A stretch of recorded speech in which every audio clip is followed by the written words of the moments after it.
Palumella è il capo degli ultra, è il capo degli ultra, è il capo degli ultra.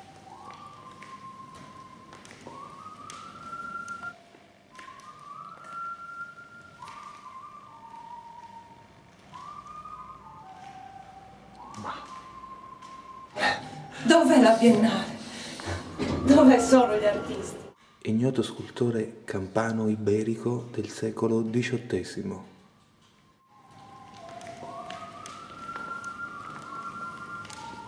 Siamo all'antico palazzo di città di Cagliari.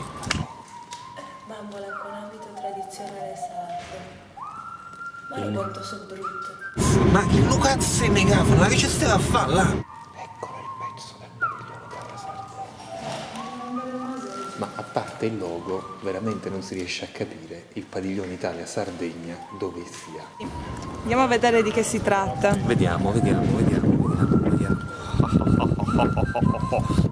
Pierpaolo Luvoni. Ah, la musica viene dall'iPod, non dal megafono. No, quello è un pezzo, fa parte dell'installazione. E che fa quel pezzo là? Pierpaolo Luvoni. Maiolica di Caltagirone 1800. E c'è anche il museo Andrea Parodi. Siamo tutti degli artisti che giocano, no? Ma io lo lascerei giocare da solo. E la furbata di Sgarbi qual è?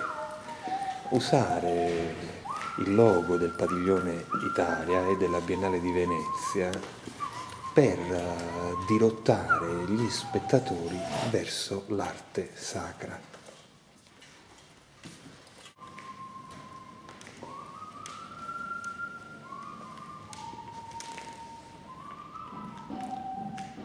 La senti l'arte? Non era un megafono quello.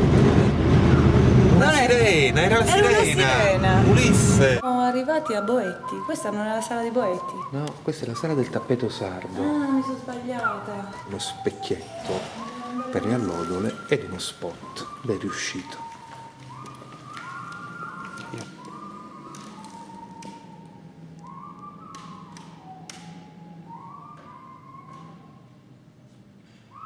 L'accompagnatore, anche con un certo imbarazzo, ci ha mostrato quell'unico pezzo del padiglione Italia.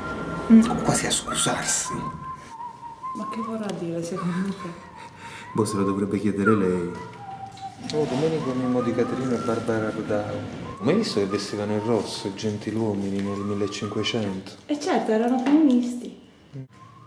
Però penso che questo sia il vero pezzo della mostra. Ora lo vengo a riprendere.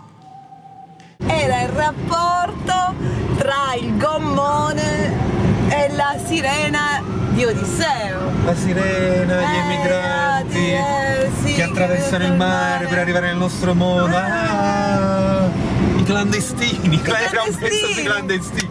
È una meraviglia. Ma lei è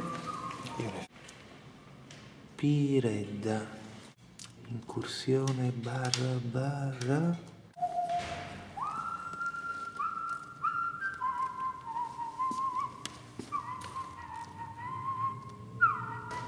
Ma insomma, caro Padiglione Italia, noi stiamo collaborando con te, ma 10 euro per vedere un pezzo?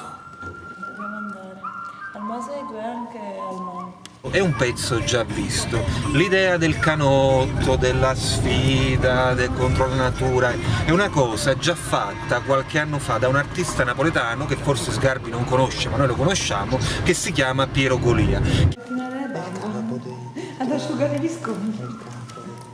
Siamo davanti al solito pacco sardo. Il pacco sardo è conosciutissimo. Questo è grande mostra, grande esposizione. pacco number one. Grande biglietto. Documenteremo il doppio pacco ed anche il contropaccotto, che è quello più feroce al Masedu. Vai. È come triste capirli questi giochetti. Quando li capisci è una tristezza È infinita.